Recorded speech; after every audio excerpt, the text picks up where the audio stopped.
여러분 요새 혹시 무슨 걱정거리 있으십니까? 어떤 걸 걱정하고 사십니까?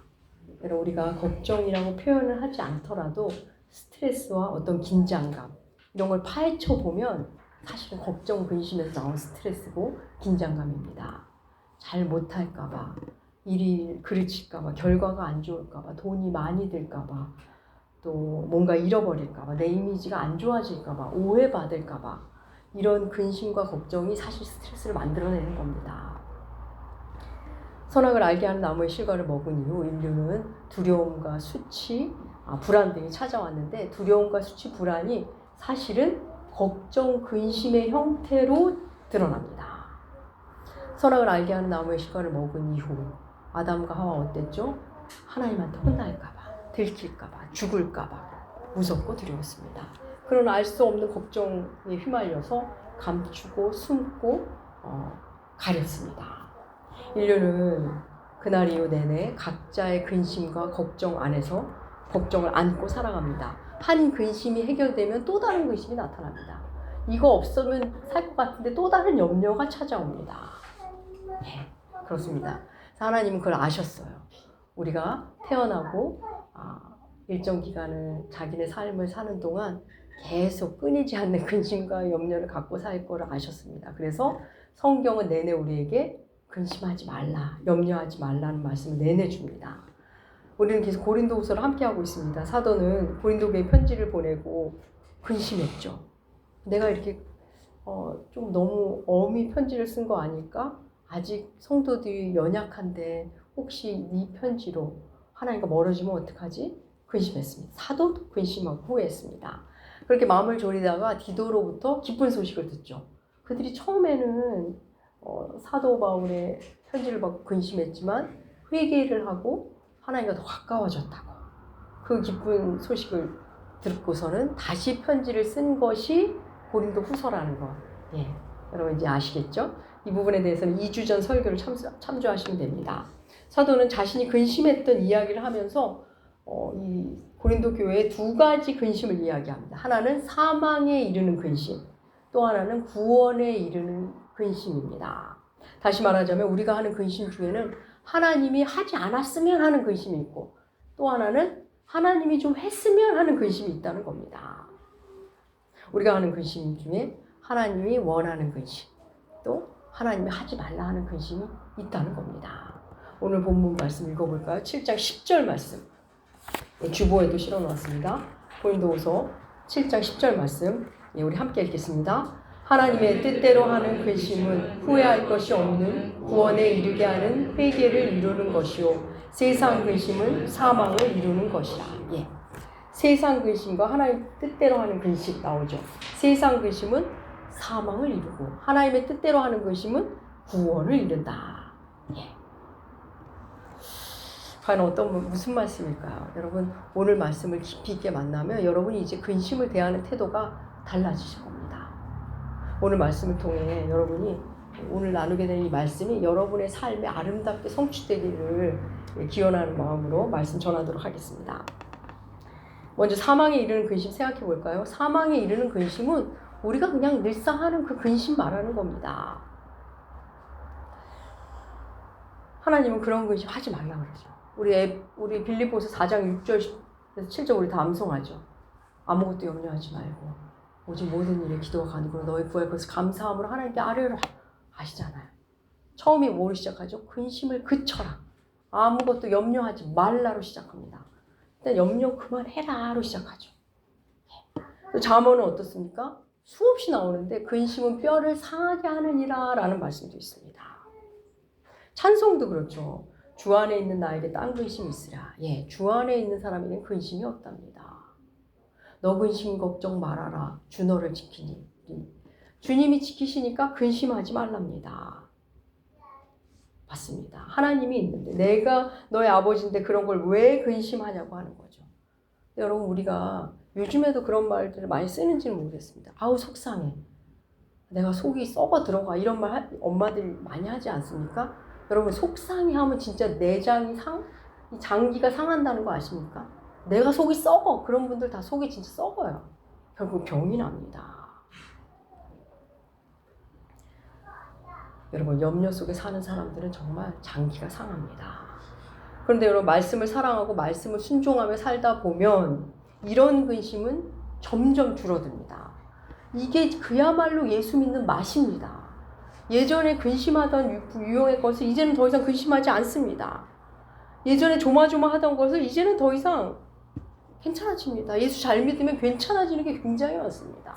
자유로워지는 거죠. 먼저 그의 나라와 그의 의를 구하는 삶에 임하시는 하나님의 은혜를 경험하면서 걱정이 점점 줄어듭니다. 우리도 그런 근심에서 벗어나길 원하지만 하나님이 우리가 그런 근심에서 벗어나기를 하나님이 더 원하십니다. 여기까지 우리가 다 아는 이야기입니다. 오늘 우리가 더 주목해야 할 근심은 하나님의 뜻대로 하는 근심, 우리를 구원에 이르게 한다는 그 근심입니다. 근심이 하나님의 뜻이라니, 하나님이 원하는 근심이 있다니 좀 의아하죠. 그 근심은 어떻게 시작될까요? 오늘 우리가 읽은 개역개정에서는 근심이라고 말하는데 새 번역에서는 근심을 마음 아픔이라고 번역하고 공동 번역은 상심이라는 단어로 번역합니다. 그러니까 우리가 마음 아파하고 근심하고 상심하는 것 중에는 하나님이 반가워하는 것들이 있다는 겁니다. 너무 뜻밖이죠?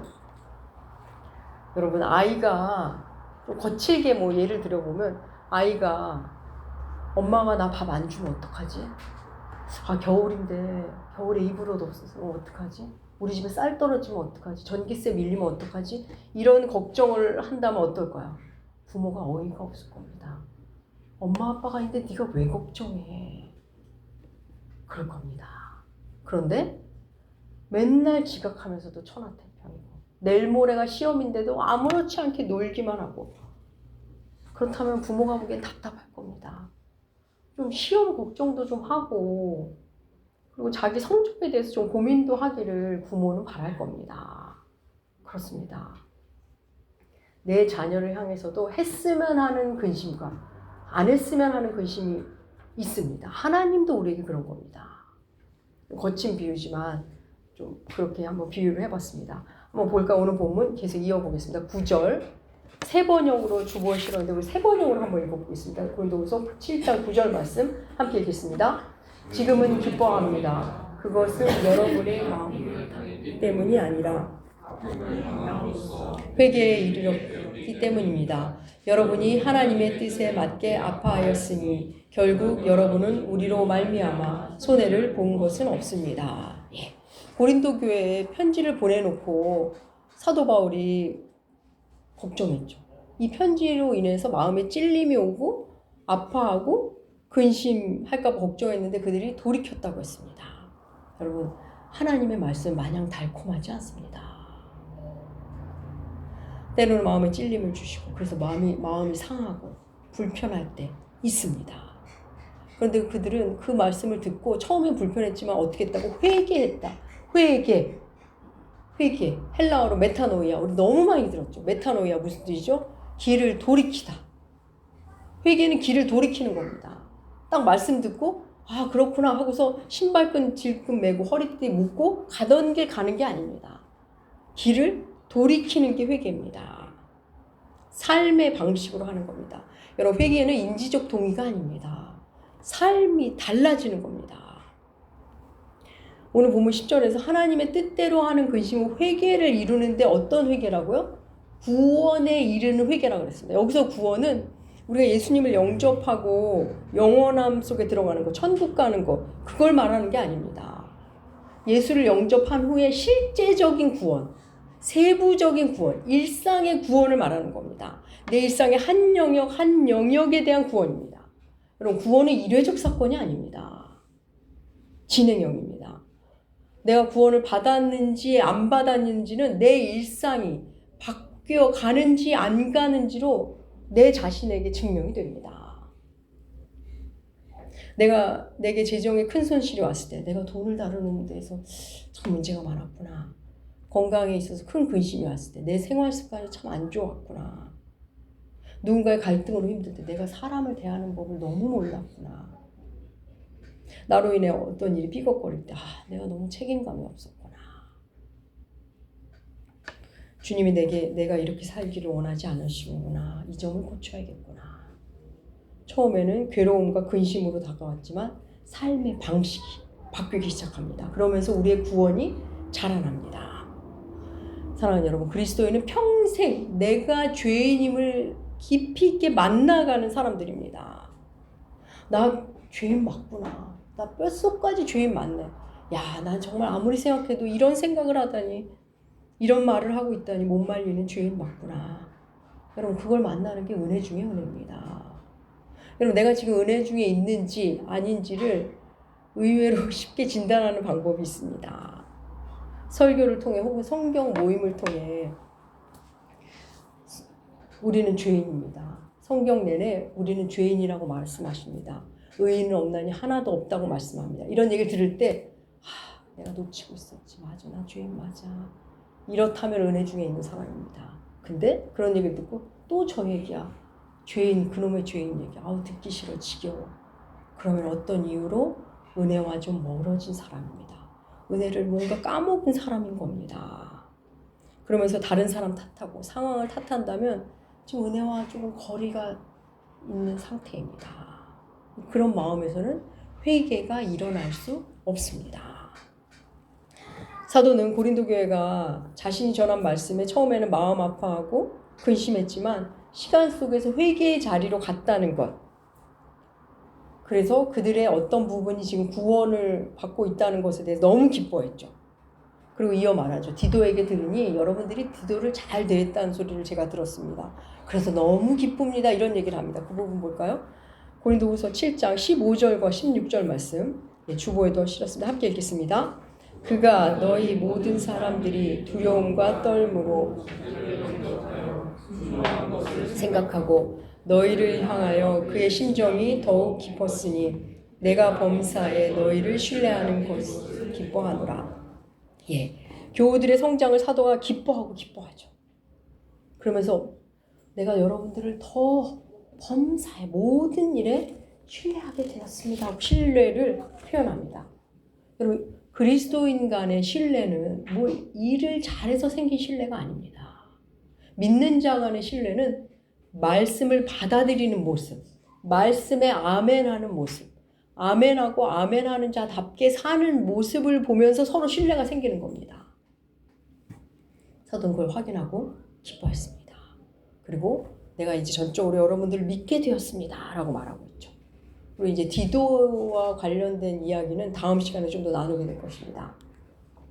여러분, 우리가 하나님 믿는 것에 집중하죠. 좋은 일입니다. 하나님을 향한 믿음이 견고해지길 원하고 믿음이 견고해질수록 우리 안에 평안이 스며듭니다. 하나님을 향한 믿음이 우리의 가치관을 바꾸고 우리의 삶의 태도를 얼마나 아름답게 바꿔가는지 모릅니다. 사람이 보든 안 보든 우리는 신을 상대로 하니까 우리는 정말 고결한 하나의 인격체로 살아가게 됩니다. 우리가 하나님을 생각하며 사는 일, 하나님에 대한 믿음에 집중하며 사는 일 너무나 귀한 일이죠. 그런데 여러분 그거 아십니까?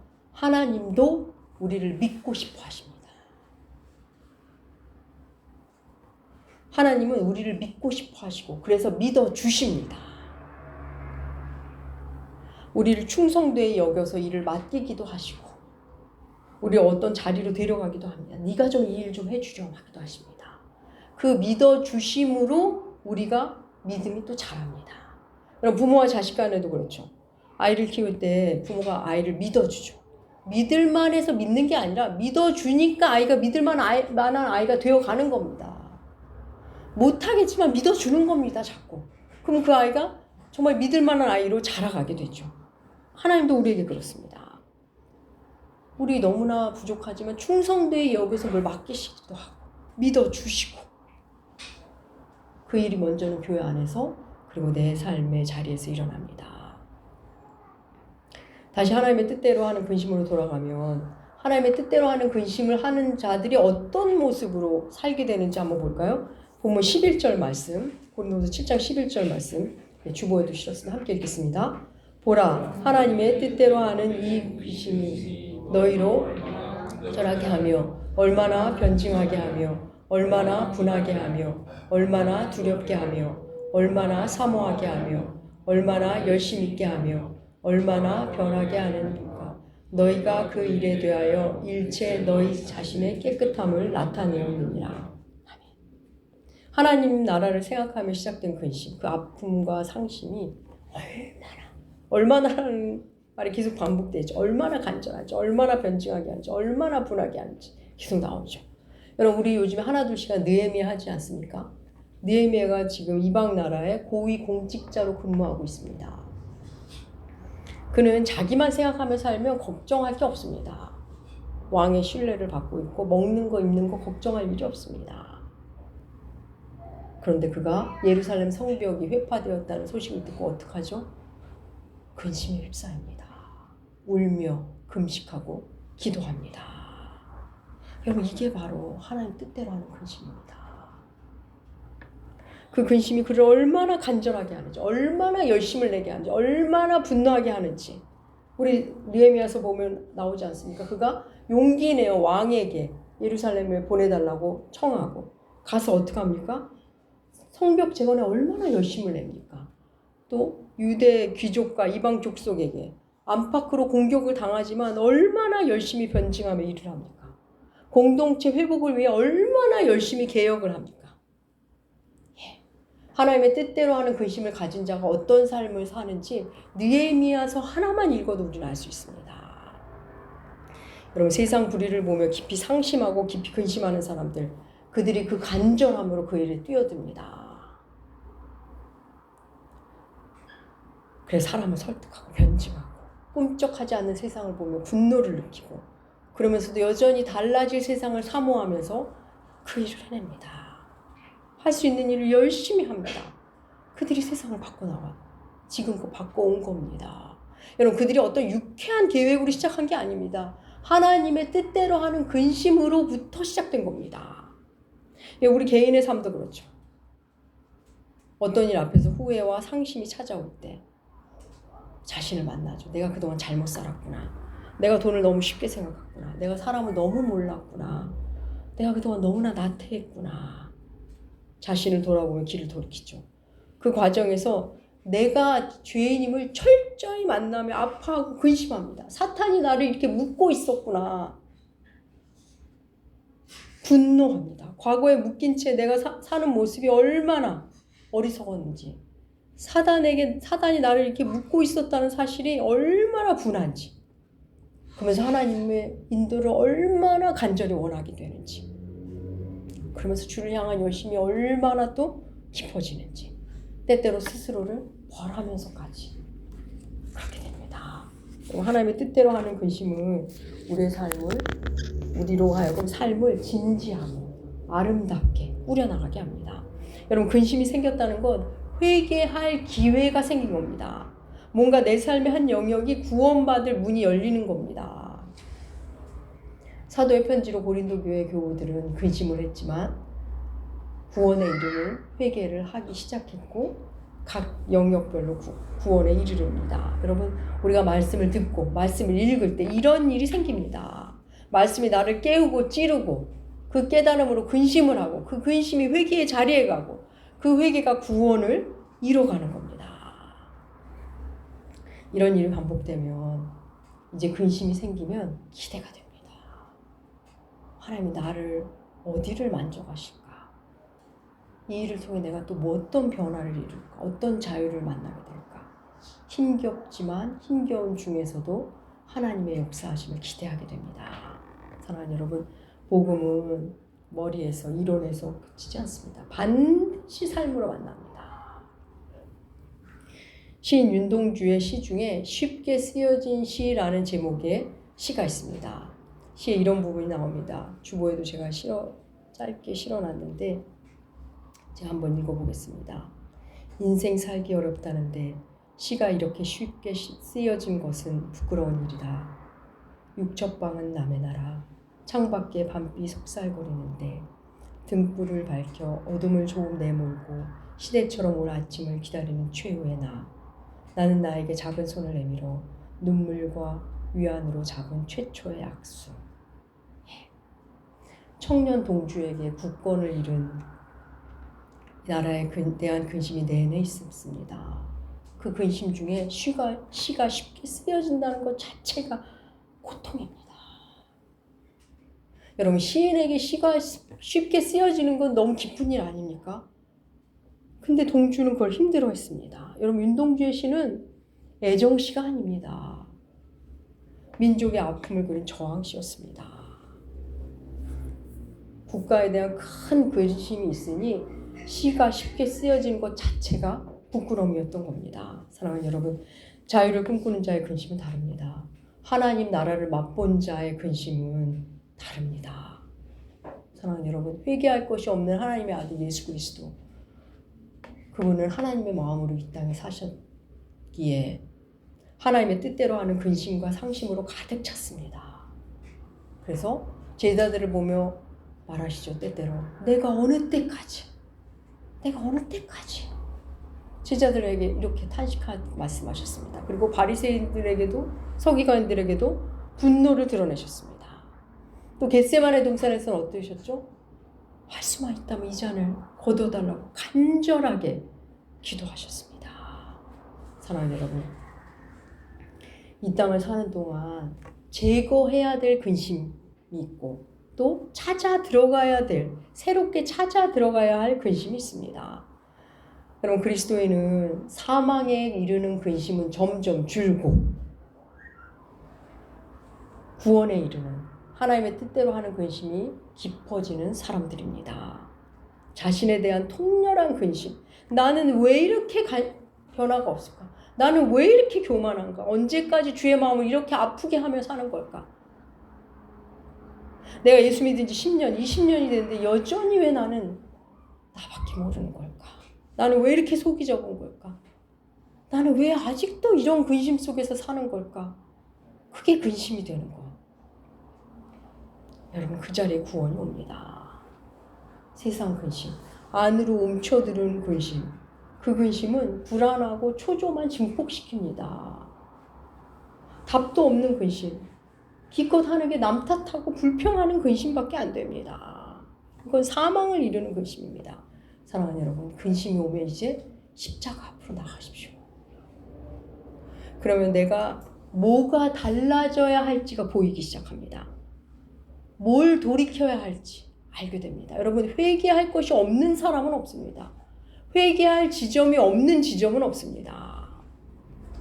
고통을 통해 회개의 자리에 가면 그 자리에서 하나님이 구원을 이루십니다. 가치관이 바뀌고 삶의 태도가 바뀌게 됩니다. 내가 바꿔야지가 아니라 바꾸게 됩니다.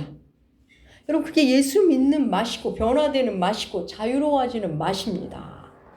사랑하는 남은교 교회 여러분, 이제 남은 삶 또 다른 근심이 여러분 찾아올 겁니다. 계속 사망을 이루고 내 속을 상하게 하는 근심은 멀리 하시고 잘라버리시고 이제 구원에 이르게 하는 근심을 하시며 사시면 주님의 뜻대로 하나님의 뜻대로 하는 근심만 하시며 사시는 여러분들 남은교회 되시기 주의 이름으로 축복합니다. 기도하겠습니다. 하나님 아버지, 온통 우리를 사망으로 인도하는 근심 속에서 살던 인생들입니다. 불안하고 초조하고 온갖 스트레스 속에서 살던 우리를 건지사 하나님의 뜻대로 하는 근심의 자리로 가게 하여 주시옵소서. 그래서 그 근심이 회개의 자리로, 그 회개를 통해 우리의 일상을 하나하나씩 구원하시도록 우리를 내어드리는 그런 인생 되게 하여 주시옵소서. 감사드리며 존귀하신 예수님의 이름으로 기도합니다. 아멘.